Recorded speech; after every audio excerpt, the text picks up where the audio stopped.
Zack Snyder's Army of the Dead saw mixed results post-Justice League. Rumors of cancellation sparked debate, while Snyder hints at future plans. Welcome to Stats In. If you're just joining us, please subscribe and don't forget to turn on notifications bell for more video. However, over time, even though his new films have pleased a good number of viewers, the general opinion has been the opposite. Gradually, what the director delivered didn't hit the mark as much, leading to some speculation. Even his second highest grossing film, Army of the Dead, was impacted by this. But some fans quickly voiced their opinions. Many people see Zack Snyder as one of the top directors for franchises. His reputation really took off with the release of his director's cut of Justice League. Since then, his movies have become highly anticipated, and anything he directs is almost guaranteed to be a hit. This basically meant that any upcoming project was seen as a surefire hit. However, none of that materialized, or perhaps expectations were just too high to meet. Whether true or not, his follow-up film, Army of the Dead, did reach a decent audience but quickly seemed to lose its momentum. Zack Snyder had directed films before, like 300, Sucker Punch, Man of Steel, and Batman v Superman, but it was the success of the Justice League director's cut that really made his name stand out as one of the most promising in the film industry. We are very ambitious with everything. Army of the Dead isn't entirely dead, as Deborah pointed out that there will be a themed experience coming to the Six Flags theme parks this Halloween. The news spread with claims that Netflix had quietly canceled the project. Although Snyder wasn't very specific, the fact that he confirmed the universe wasn't completely dead was enough for fans to argue that a cancellation might have been premature. The film is part of a franchise plan that included a sequel and an animated spin-off. Army of the Dead came out in 2021 and earned a 75% audience score. While it didn't match the success of the Justice League cut, it was still enough to get fans pumped for a sequel. But then Rebel Moon was announced, and the zombie universe was put on the back burner. Recently, in an interview with The Wrap, Snyder and his wife and producer Deborah Snyder spoke about this. The director said Snyder had already discussed the future of the franchise last year, mentioning that Rebel Moon was halfway through development. This shift in focus was even highlighted on X. But how exactly did this happen? Some fans are still debating why Army of the Dead was seemingly overlooked. It's not clear why Army of the Dead was replaced by Rebel Moon, especially after the prequel Army of Thieves was made. Some people have their opinions about the director's journey, claiming that his disorganization is what compromised him. It was widely rumored that the director was eager to revive his failed Star Wars project, which ended up becoming Rebel Moon. What he didn't anticipate was that the two new films and a director's cut wouldn't attract a large audience on Netflix. Army of the Dead became one of the most watched films in the streaming's history for a while, and perhaps if the director had stuck to the plan without interruptions, the outcome might have been different. Some also argue that the company was secretly discarding Snyder's films, which could have contributed to the negative result. Still, according to The Wrap, the director announced that his next film will be much smaller in scale compared to his previous ones, and won't use special effects. Whether he will continue to focus on streaming films or return to the big screen is still uncertain. As for Army of the Dead, Snyder did confirm its potential return to DC, so maybe fans should hold on an invitation from Gunn. It's a matter of waiting and watching. That Snyder is deeply interested in. Welcome to Stats In. If you're just joining us, please subscribe and don't forget to turn on notifications bell for more video. During his DC reign, Zack Snyder's rather abrupt departure left many questioning if he'd ever return. Despite whispers of unfinished business, Snyder declared that the chapter was closed.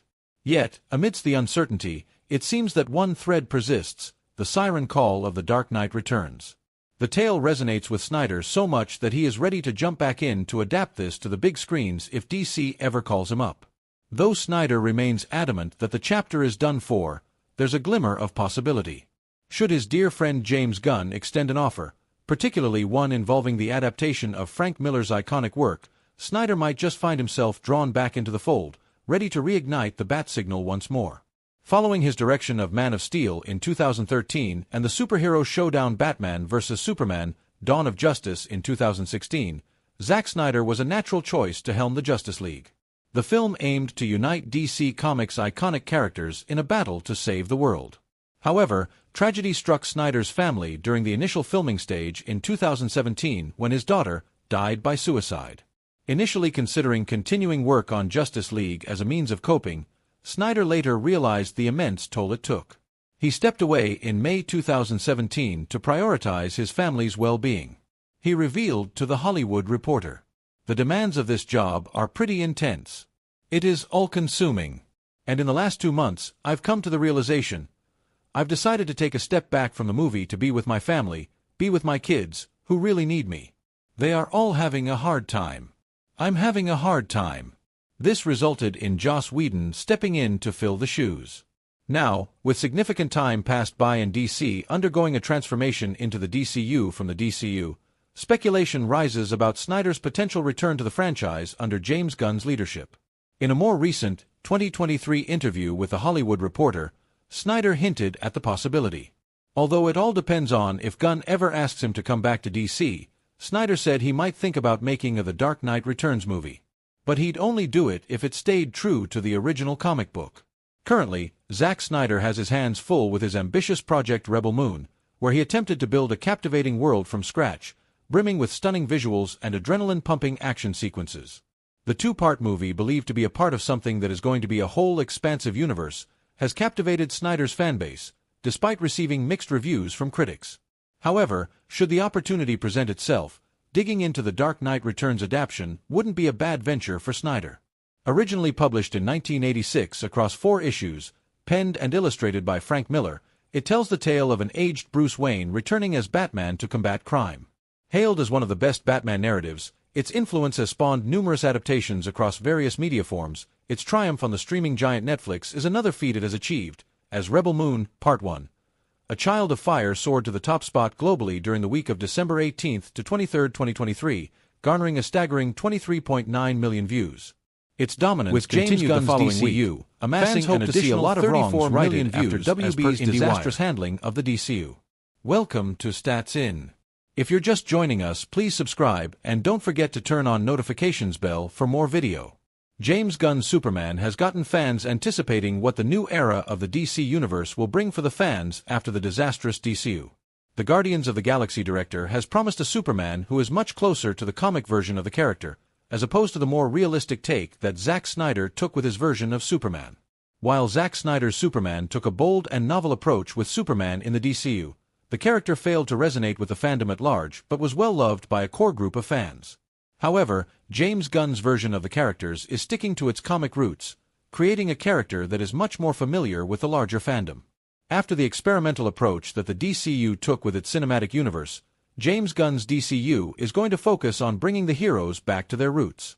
With how popular the characters of DC are, the franchise need not spend the time to lay the groundwork that the MCU had to do, allowing James Gunn to dive directly into an established world to create his connected universe of characters. In all fairness, Snyder showed Superman saving people in MOS and BVS.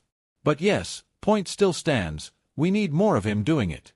There have been a significant amount of criticisms when it comes to Snyder's vision of Superman, with a slew of fans feeling that the character was not accurately represented by the 300 director in the DCU.